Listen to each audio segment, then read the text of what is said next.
अस्सलामुअलैकुम व्यूवर्स, इस वक्त हम इस्लामाबाद हाई कोर्ट के बाहर मौजूद हैं। साबिक वज़ीर-ए-आज़म मियां नवाज़ शरीफ आज यहां पर पेश होंगे और एवन फील्ड रेफरेंस और अल अजीज़िया मिल्स का जो रेफरेंस है उसमें यहां पर समाअत होगी।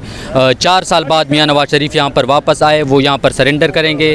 उनकी जो कानूनी टीम है वो भी उनके हमरा होगी। लेकिन ये अल अजीज़िया मिल्स केस और जो एवन फील्ड रेफरेंस है इसका बैकग्राउंड क्या है और ये केस है क्या, ये हम आपको बताने की कोशिश करेंगे। सुप्रीम कोर्ट के सीनियर रिपोर्टर जहांज़ेब अब्बासी साहब मौजूद हैं हमारे साथ, एक्सप्रेस से वो वाबस्ता हैं।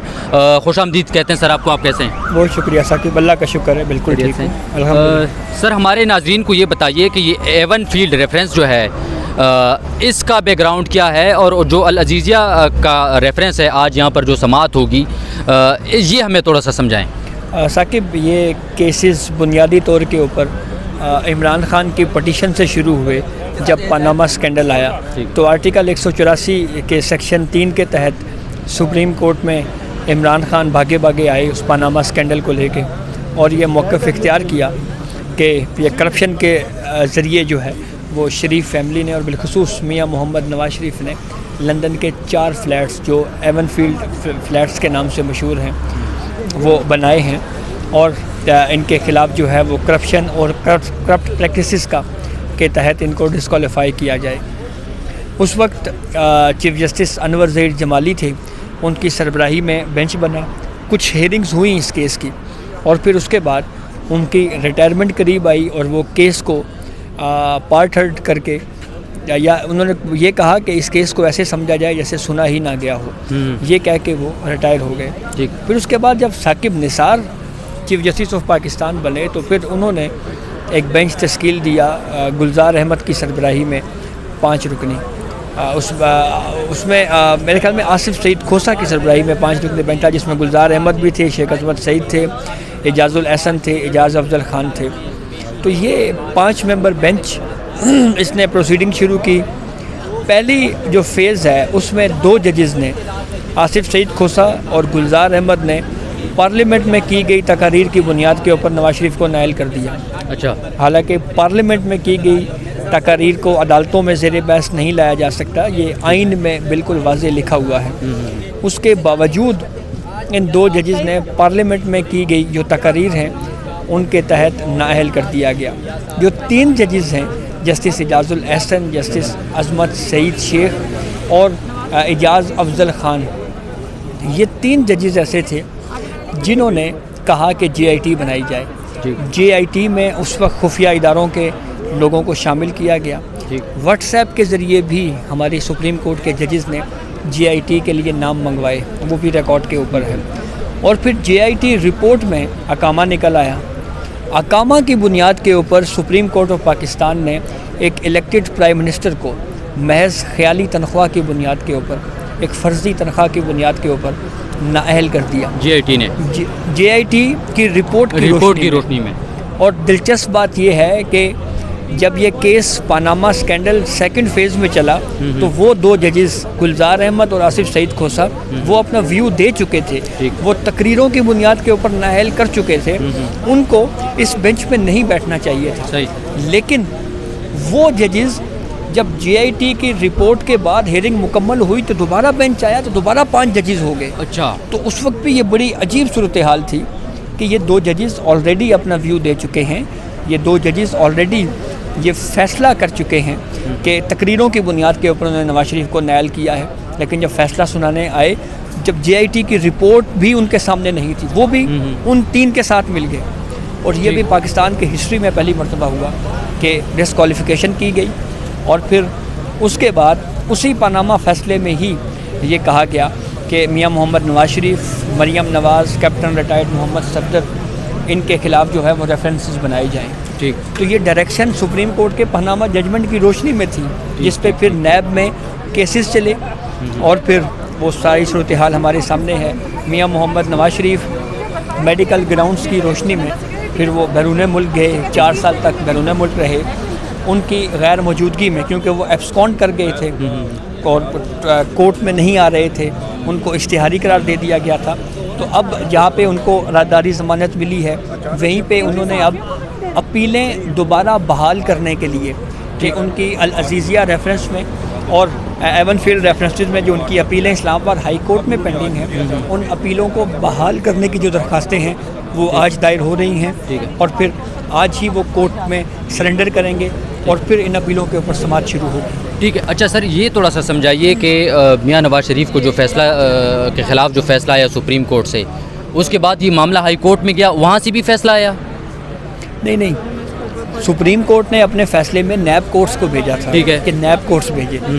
नैब कोर्ट ने क्या किया कि दिलचस्प बात यह है कि नैब की कोर्ट ने मियां मोहम्मद नवाज शरीफ को 10 साल की सज़ा दी। ठीक है। मरियम नवाज़ को 7 साल की सज़ा दी। कैप्टन रिटायर्ड मोहम्मद सफदर को 1 साल की सज़ा दी।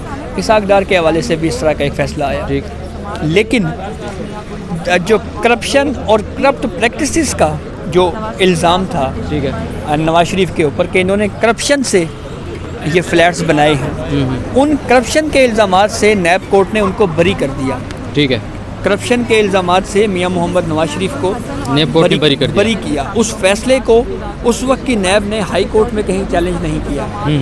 ये भी उस वक्त भी बड़ी डिस्कशन होती रही कि असल केस तो ये है कि करप्शन या करप्ट प्रैक्टिसेस के ज़रिए ये पैसे बनाए गए हैं, ये फ्लैट्स खरीदे गए हैं। ठीक है। लेकिन हकीकत में जो है वो जब करप्शन से बरी कर दिया गया तो फिर नैब कोर्ट ने फैसला ये दिया कि शरीफ फैमिली बिलखसूस मियां मोहम्मद नवाज शरीफ के जो असासे हैं वो मालूम आमदन से ज़ायद हैं और वो असासों को उन्होंने मैच कैसे किया, वेबसाइट से कुछ अदाद शुमार उठाए कि मार्केट वैल्यू इनकी इतनी है, ये इतने पैसे होने चाहिए।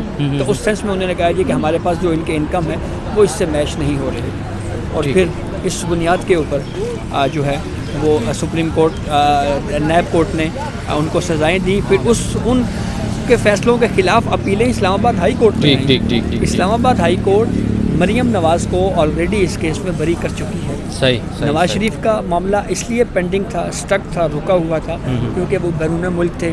वो ट्रायल में उन्होंने कोर्ट प्रोसीडिंग में उन्होंने हिस्सा नहीं लिया, तो इसलिए जो है उनका केस रुका हुआ था। अब वो बाज़ाब्ता तौर के ऊपर आए हैं यहाँ पर कि मैं उन जो मेरी अपीलें जो पेंडिंग है उनको दोबारा बहाल किया जाए। मैं इन केसेस का सामना कर रहा हूँ, तो अब फिर दोबारा इस केस पर आज से समाप्त होने जा रहा है। अच्छा सर, जो मुस्लिम लीग नून का मौक़िफ़ ये है कि एवन फील्ड रेफरेंस जो है उसमें मरियम नवाज़ को और कैप्टन सफदर को बरी किया जा चुका है। दूसरी बात यह है कि वो जो दूसरा केस है अल अजीज़िया का, उसके बारे में कहते हैं कि वो उसकी 60% की जो समाअत है वो मुकम्मल हो चुकी है। तो उनकी इस लॉजिक में वज़न है कोई? देखें, ये बात तो दुरुस्त है कि एवन फील्ड रेफरेंस में मरियम नवाज़ जो हैं उनकी बरीयत हुई और इस्लामाबाद हाई कोर्ट में जब ये केस चलता रहा तो मैंने वो पूरा केस इस्लामाबाद हाई कोर्ट में कवर किया है। तो वहाँ पे भी महज जो है वो JIT पे तकिया किया गया था नैब कोर्ट ने और उन्हीं की ही प्रोसीडिंग पे वो किया गया, लेकिन खुद आज़ादाना तौर के ऊपर अपने तौर के ऊपर कोई एविडेंसेस को इकट्ठा नहीं किया जा सका। तो इसी बुनियाद के ऊपर इस्लामाबाद हाई कोर्ट ने एक रिलीफ दिया था। लेकिन एक चीज़ बिल्कुल वाज़ेह है कि ये जो केसेस हैं ये उस वक्त की एक बहुत बड़ा प्लान था और ये प्लान जो है ये जब एक पॉलिटिकल पार्टी की जानिब से डी चौक में धरना दिया गया, ये वहीं से गेम शुरू हो गई थी। सही। और ये पनामा जजमेंट पाकिस्तान की जुडिशल हिस्ट्री में एक बुरे फैसले के तौर के ऊपर याद किया जाता है। सही। इसकी बुनियादी वजह ये है कि जो नवाज शरीफ के ख़िलाफ़ JIT की रिपोर्ट्स आई 10 वॉल्यूम्स थे, एक वॉल्यूम 10 था, उसका नहीं पता लगा वो कहाँ पे है। जो दीगर जो 9 वॉल्यूम्स थे उनमें एक चीज़ ये सामने आई कि जब नवाज शरीफ दुबई में थे तो उनके बेटे की हुसैन नवाज़ की एक कंपनी है और उस कंपनी में मियां मोहम्मद नवाज शरीफ जो है वो मुलाजिम हैं, उनको अकामा मिला है। अब नवाज शरीफ ने इस पर डिफेंस ये लिया, मौक़िफ़ ये इख्तियार किया कि जब आप गल्फ़ के किसी कंट्री में रहते हैं तो वहाँ पे आपको शरीयत नहीं मिलती, वहाँ पे आपको अगर वीज़ा मिलता भी है, अगर टूरिस्ट वीज़ा तो वही बड़ी महदूद वक्त का, वहाँ पे अगर आपने तवील वक्त तक स्टे करना है तो उसके लिए आपको अकामा लेना पड़ता है। सही। तो हमने स्टे लेने के लिए वो अकामा लिया। सही। फिर सुप्रीम कोर्ट ने ये सवाल किया, अच्छा ये बताएं कि नवाज शरीफ जब अपने बेटे की कंपनी में मुलाजिम थे तो क्या उन्होंने तनख्वाह ली? तो उन्होंने कहा जी कि तनख्वाह बाप बेटे से कैसे ले सकता है, ये तो सिर्फ मकसद अकामा लेने का ये था कि ताकि वो रिहाइश इख्तियार कर सके। तो उसके ऊपर फिर कोर्ट ने ये कहा कि नवाज़ शरीफ ने अपने बेटे हुसैन नवाज़ से तनख्वाह नहीं ली, हाँ लेकिन वो तनख्वाह लेने के हकदार थे, हाँ और वो तनख्वाह जो इन्होंने ली नहीं हाँ उसके वो हकदार थे। उस हकदार तनख्वाह को उन्होंने अपने कागजात नामजदगी में ज़ाहिर नहीं किया, इसलिए सुप्रीम कोर्ट ऑफ पाकिस्तान ने उसको नाअहल कर दिया। ये है वो बैकग्राउंड इस केस का। और फिर उसके बाद जब ये सवाल उठा कि आर्टिकल 62(1)(f) के तहत डिस्क्वालिफिकेशन हुई है तो डिस्क्वालिफिकेशन की मियाद क्या होगी, तो जनाब उमर अता बंदयाल साहब की सरबराही में एक बेंच बैठा और उसने ये कह दिया कि नाअहली ता हयात होगी। ये है जनाब पूरी कार्रवाइयाँ बल्कि जो डाली गई। सही, तो ये वो बैकग्राउंड है जो मियां नवाज़ शरीफ साहब का भी एक फ़िक्रा जो है बड़ा मशहूर हुआ था, तो उसने कहा था कि ये हैं वो ज़राए। तो ये वो बैकग्राउंड है जिस बैकग्राउंड में मियां नवाज़ शरीफ को ये फ़ैसला जो है या ये सज़ा दी गई। हमारे साथ जानजेब अब्बासी साहब मौजूद थे, बड़े अच्छे तरीके से उन्होंने बैकग्राउंड जो है वो हमें बताया कि इस केस का पूरा बैकग्राउंड क्या है। तो आज मियां नवाज़ शरीफ पेश होंगे। अब देखते हैं कि इस्लामाबाद हाई कोर्ट जो है वो इस पे क्या मौक़िफ़ अपनाती है और किस किस्म का ये केस जो है कैसे इसको आगे लेके चलते हैं। साकिब सईद को इजाज़त दीजिए, अल्लाह हाफ़िज़।